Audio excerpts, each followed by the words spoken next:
Rhode Island. Thank you very much, Mr. President.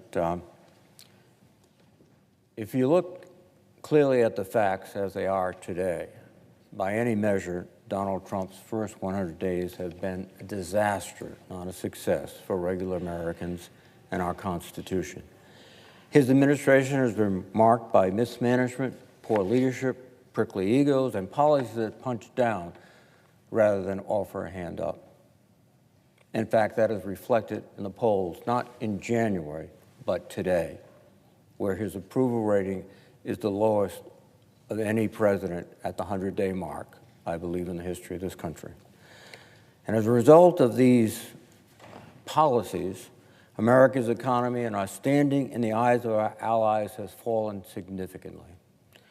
He's granted Elon Musk free rein to enter any federal agency and ferret through the data and files and personal information of every American citizen. In my impression of Mr. Musk, he doesn't do anything unless there's a profit connected to it. Musk and Doge are rifling through IRS and Social Security records.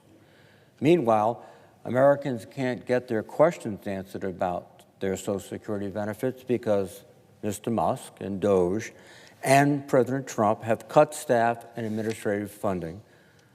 They even tried to cut the phone lines for basic services, and Trump officials just laugh it off. Secretary of Commerce Howard Lutnick, a billionaire, which is not unusual in the Trump circle, said on a podcast, quote, "Let's say Social Security didn't send out their checks this month. My mother-in-law, who's 94, she wouldn't call and complain. She just wouldn't.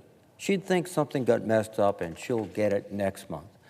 Now, a fraudster always makes the loudest noise, screaming, yelling, and complaining." Well, that's very easy for a billionaire and his family to say. I don't think they would miss their Social Security check. But for working Americans who depend on Social Security, their retirement benefits, their disability benefits, just to make ends meet, to have food on the table, they certainly miss the delay of a Social Security check. And it's not just the Social Security Administration. We also know President Trump has purged federal employees by the thousands without regard for their job performance or the importance of their work. Everything that exists, from the office that runs the LIHEAP program to the National Weather Service to the National Nuclear Security Administration. LIHEAP is essential to my constituents in the wintertime. That's how they stay warm. That's how they are able to live. The National Weather Service is renowned for its incredibly accurate and detailed and scientifically based forecast.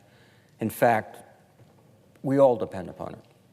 And I'm told particularly farmers in the Midwest, because if you're trying to figure out the day to plant your crops, you better know what the temperature is going to be in the morning and at noontime and in the evening. And the National Nuclear Security Administration is critical to protecting our nuclear weapons and developing them.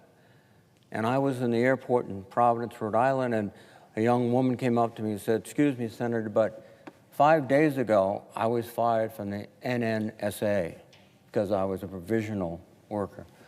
I got a call last night to get back as soon as possible because the ability to protect and to develop our nuclear weapons could not be sustained without the presence of that lady and many others."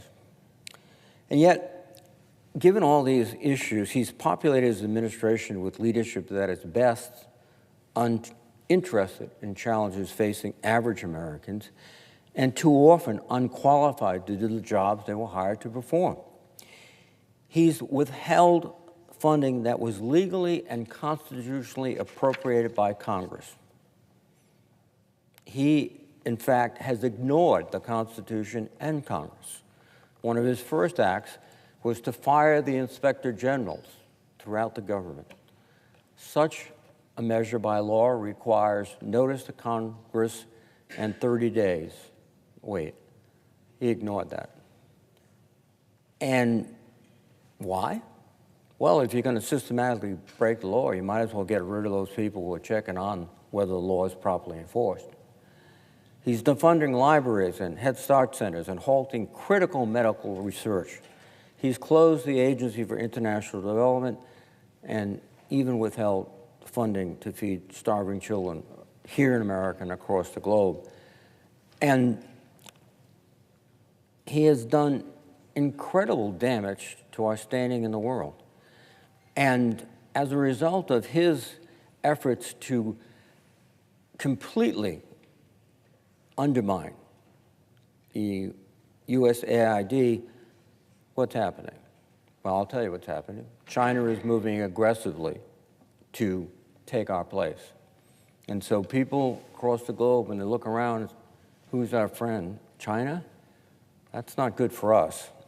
And that's not what we as Americans have done for many, many years. He's also essentially extorted law firms to represent him and his causes for free. He's attempted to dictate how our colleges and universities are run, who they hire and what they teach, essentially changing a prosperous knowledge-based economy. That's what we were talking about. That's how we would compete in the world. We're the knowledge-based economy. We're the innovators. We're changing everything. Well, when you destroy our university systems and our health research systems, you turn a knowledge-based economy into a failing, ignorance-based economy. He's deported American citizens, threatened to annex Greenland, boosted Russia, and somehow found a way to alienate Canada, our neighbor and ally. Each of these items on its own would be a cause for outrage, but Trump hopes that he'll overwhelm Americans by flooding the zone with one stunt after another. But the inescapable fact is that his policies are hurting the American people, and they see it.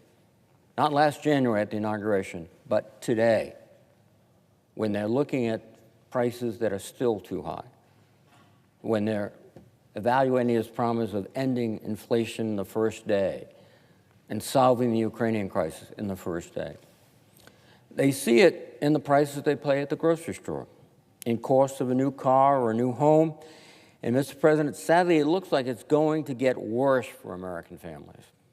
Researchers at Yale estimate that Donald Trump's current tariff regime, not including the tariffs he's announced, then backed away from, the current tariffs in place today will raise costs by $4,900 for families this year, while increasing inflation as high as 5.5% and cutting economic growth.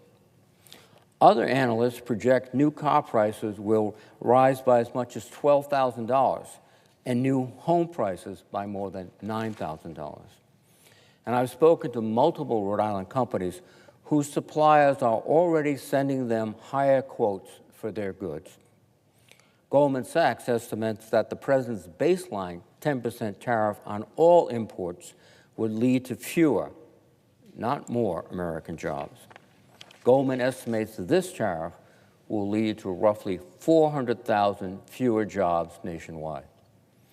Markets continue to move wildly as he erratically threatens schemes like doing away with the independence of the Federal Reserve, firing the chairman of the Federal Reserve, and trying to seize power to lower interest rates himself, manipulate interest rates himself, and future tariffs. We're still in this uncertain period because he just suspended them for 90 days. If these future tariffs come back, it would rock the market again. And oh, by the way, when the market was collapsing after his grand announcement, where was he? He was in Florida at his golf course, where the Saudis and others had spent millions of dollars to him so that they could host a tournament and he could play golf with them. That's not the definition of presidential leadership. Before Trump undertook his campaign of economic chaos, the economy was on a good trajectory. In fact, that chart illustrates the trajectory. These Trump tariffs have been a huge blunder. Instead of implementing a thoughtful policy-making process to boost key domestic manufacturing, the president has chosen a blunt, blanket tariff approach. In doing so, he has treated allies like enemies and driven global partners into the arms of China. What we're seeing now and what we will experience in the coming months, higher prices for families, fewer jobs, smaller retirement accounts, and a weaker economy. And it's entirely on the shoulders of the president. It is a self-inflicted wound on the economy and the American people. But it appears that the president isn't done. He wants a big, beautiful bill. And what is in that big, beautiful bill? Big cuts for Medicaid and SNAP, which feeds children and disabled Americans, and big giveaways to the billionaires that finance his campaign and populate his administration. The American people see it, and survey after survey proves they do. The question is whether my colleagues, Senate Republicans, will go along with that. Will they listen to the people of America, or will they still be under the thrall of Donald Trump? Americans deserve better than cuts to Medicaid. They deserve an economy headed upwards, not backwards, and they deserve a president who respects the Constitution and the rule of law that made our society and our economy the shining city on the hill, as President Reagan once said. Mr. President, the first 100 days of chaos and self-inflicted damage must end. It's time for America's business leaders and congressional Republicans to stand up and join us all in saying enough is enough. With that, Mr. President, I would yield the floor, and I would note the absence of quorum. The clerk will call the roll.